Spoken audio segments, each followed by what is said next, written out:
Red book అన్న recent గా ఆయన పేరు ఏందబ్బా, అంబాటి రాంబాబు అంటారు. రెడ్ బుక్ కి మా కుక్కలు కూడా భయపడవు అని అంటారు. ఓకేనా, రీసెంట్ గా ఎవరు జైలుకి వెళ్ళి బయటకు వచ్చి బా రెడ్ బుక్ 29 పీకేస్తాం, రెడ్ బుక్ వల్లే జరిగింది అని ఏదేదో అన్నాడు పాపం ఆయన. మరి ఆ రియాక్షన్, ఈ రియాక్షన్ చూశాడో లేదో తెలియదు కానీ రెడ్ బుక్ కి రియాక్షన్ కానీ ఆ రియాక్షన్ కాదన్న. పోలీస్ తెలుసా, పోలీస్ వ్యవస్థ 2019 నుంచి 24 వరకు నలిగిపోయింది. ఓకేనా, బాగా నలిగిపోయింది. ఆ వ్యవస్థ అనేది ఇప్పుడు లైన్ లో ఉంది. ఎవరైనా ప్రతిపక్షం కానీ అధికారం కానీ విలువల్ని దాటి మాట్లాడితే చర్యలు ఉంటాయి, జరభద్రం అంటానికి నిదర్శనం ఏంటంటే కిరణ్ అని ఒకడు ఉన్నాడు, టీడీపీ వాడు. పోయి మన జగన్మోహన్ రెడ్డి గారి ఫ్యామిలీ గురించి మాట్లాడితే జైల్లో వేసారండి. రీసెంట్ గా విడుదల అయినట్టున్నాడు. అదే ఉదాహరణ. ఆ పార్టీ లేదు, ఈ పార్టీ లేదు, కుటుంబాల జోలికి వెళ్ళకూడదు, ఆడవాళ్ళకి మర్యాద ఇవ్వాలి.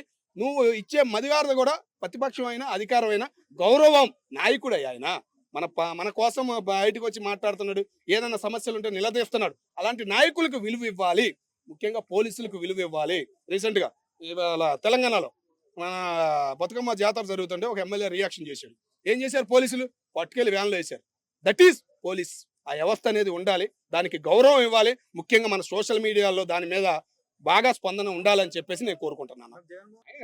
ఎమ్మెల్యేలు మాట్లాడుకున్నారు, నాయకులు మాట్లాడుకున్నారు కానీ డిఎస్పీ గారిని ఐఎస్పీ ఏఎస్పీ అన్నాడు జగన్మోహన్ రెడ్డి గారు. ఓకేనా, అవన్నీ కామనే. మాట్లాడినా కానీ విధానం ఉండాలి.